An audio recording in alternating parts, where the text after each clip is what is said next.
Hello guys, magandang araw po sa inyong lahat.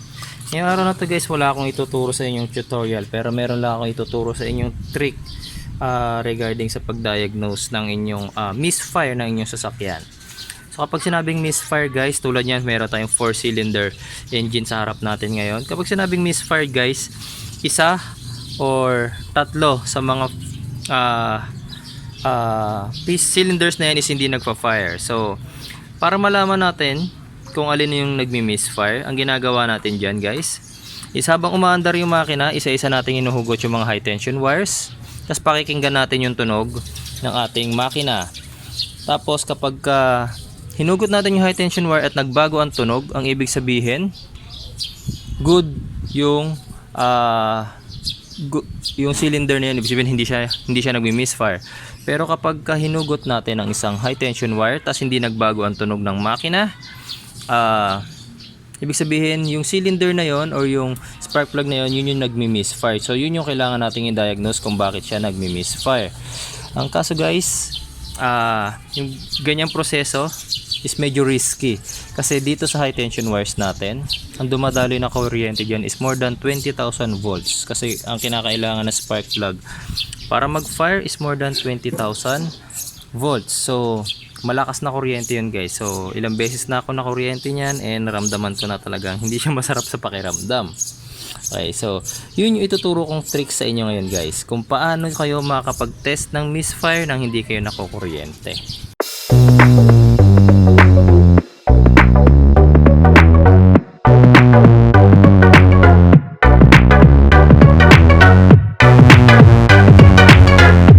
So bakit nga ba tayo nakukuryente kapag nag-test tayo ng misfire sa ating makina pag hinuhugot natin yung high tension wires? So ito kasi ang reason dyan guys. Minsan yung mga high tension wires natin is nagkakaroon na ng cracks. Nagkakaroon ng cracks or may mga siguro rat bites. So yung insulation is nababawasan, kaya yung lakas ng kuryente na dumadaloy dito is nararamdaman ng kamay natin.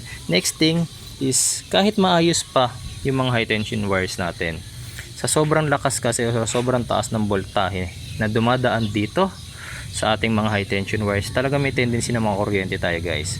Kahit na 12 volts lang ang ating baterya, ikino-convert kasi ng ignition coil ang 12 volts power, kasi ang mga spark plug natin guys, hindi yan magpa-fire kung below 20,000 volts ang dumadaloy na kuryente. So yung 20,000 volts pataas na yon, kahit na may insulation yan, may tendency talaga na makuryente kayo. So hindi naman porket na kuryente kayo sa high tension wire nyo nung nag-test kayo, isira na yan. So may mga instances talaga guys na makukuryente kayo dahil nga sa taas ng volts na dumadaan dito sa ating high tension wire. Yan, so start na tayo guys, pero papandarin ko muna yung makina. Ayan, mandar na yung ating makina. So wala kayong maririnig na misfire sa aking makina ngayon, pero tuturuan ko lang kayo kung paano nyo malalaman yung misfire na tinutukoy ko, tsaka kung paano kayo hindi makukuryente pala. Okay, so meron akong tatlong paraan. Dumi ng kuko ko guys, sorry. So meron akong tatlong paraan para ma-share sa inyo paano kayo hindi makukuryente. Unang-una is yung paggamit ng tools. Okay, so mapapansin nyo rubber yan. Ang mga tools natin is insulated din yan by rubber. So pwede nyo gamitin ng long nose pliers para isa-isang hugutin yung mga high tension wires na yan. Tapos kapag kahugot nyo at nagbago ang tunog ng makina, ayan, tulad niya nagbago ang tunog, ang ibig sabihin ang cylinder na yon is good working, hindi siya nagmi-misfire. So nung ibinalik ko siya, ayan, gumanda na naman yung tunog niya. Mapapansin nyo guys, hindi ako nakuryente kasi rubber itong part na to na hinawakan ko, na inipit ko ng long nose pliers, tapos insulated pa siya with rubber also, kaya hindi ako nakuryente. Ang problema kapag ito ang lagi nyong ginagamit, may mga high tension wires masyadong intact dun sa spark plug, mahirap siyang hugutin. So ang mangyayari kapag lagi nyong ginagamit ang long nose pliers na panghugot ng high tension wires para hindi kayo kumakuryente, may tendency masira nyo naman yung mga high tension wires. So medyo mahal din ang isang set na high tension wires niya. Tulad nito sa Toyota 4K, ang isang set na high tension wires is 500 pesos. So sayang din ang 500 pesos guys kung masisira nyo siya. Although, pwede nyo nga gamitin to, pero kailangan lang maging extra careful kayo. Next tip na pwede kong ituro sa inyo is yung paggamit ng tawag dito, gloves. So akong ginagawa ko pag naghuhugot ako ng high tension wire with gloves, hindi ko siya isinusuot kasi ang gloves kasi guys manipis din eh. Manipis din siya. So may tendency pa rin na yung kuryente is mag-jump at maramdaman pa rin natin sa kamay natin. So ang ginagawa ko, hindi ko siya sinusuot. Ang ginagawa ko, tinutupi ko siya by several folds, and then ngayon nahawakan ko ngayon yung high tension wire, tsaka ko hugutin. Ayan, hindi ako nakukuryente guys.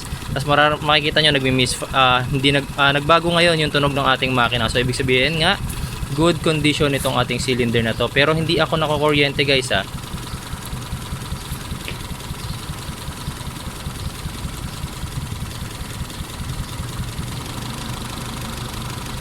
Ayan. So, effective din yung paggamit ng gloves.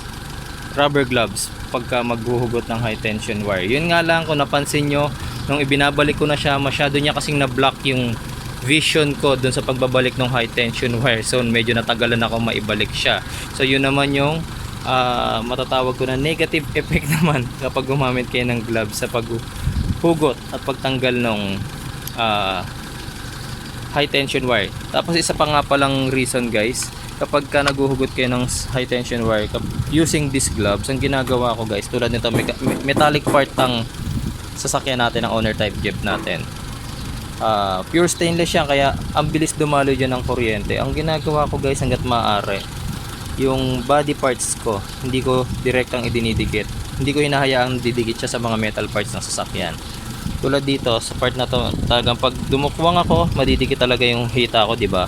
Pero I make sure na kapag ka nadikit ako sa fender itong aking owner type Jeep, yung clothes ko is naka in between dun sa skin ko tsaka dun sa fender, para hindi pa rin dumalo yung kuryente. Tapos tsaka ako gagamit ngayon ng gloves. Isa pang negative thing kapag ka sa gloves naman kayo umasa, for example guys, yung high tension wire nyo may crack na. Ito kasi maayos pa yung high tension wires ko, bago lang din kasi to, wala pa yung 1 year siguro. So maayos pa lahat ng high tension wire ko, wala yung cracks, wala rin yung rat bites or any damages. Kaya kapag gumamit ako ng gloves is okay pa. Pero kapag ka ang high tension wires nyo is meron ng cracks, for sure kahit naka-gloves kayo, mararamdaman nyo pa rin, makukuryente pa rin kayo sa paghugot nyo ng high tension wire na yan. Yung third tip ko, yung last tip and yung nakita ko na pinaka-effective way para hindi kayo makuryente kapag nagpa-find kayo ng misfire, yan guys, pansinin nyo ang mga high tension wires natin. Ito yung end na nakasuksok sa ating spark plugs. Ito naman yung end na nakasuksok sa ating distributor cup. So ang ginagawa ko guys, para exactly hindi ako makuryente kahit na humawak ako sa metal part ng sasakyan or kahit sa body ground pa ako humawak, kapag hinugot ko ang high tension wire, hindi ako sa spark plugs naghuhugot. Dito ako naghuhugot sa ibabaw ng distributor cup. So kapag naghugot ako ng isa dyan, ayan, hindi ako nakukuryente guys. Kahit hawakan mo ngayon yung high tension wire LED, ayan, hindi ka makukuryente kasi cut off ang kuryente. Walang kuryente ang spark plug na nasa number 4 cylinder. Ang may kuryente ay yung nasa distributor. Kaya kapag ka ibinalik ko to, ayan, okay na siya. We all know na hindi kayo makukuryente kapag dito kayo naghugot. So isa-isa nating huhugutin yan. Spark plug number 1 muna tayo guys. Ayan, hindi ako nakukuryente guys ha. Kahit ito, hawakan ko siya, hindi ako nakukuryente. Spark plug number 3.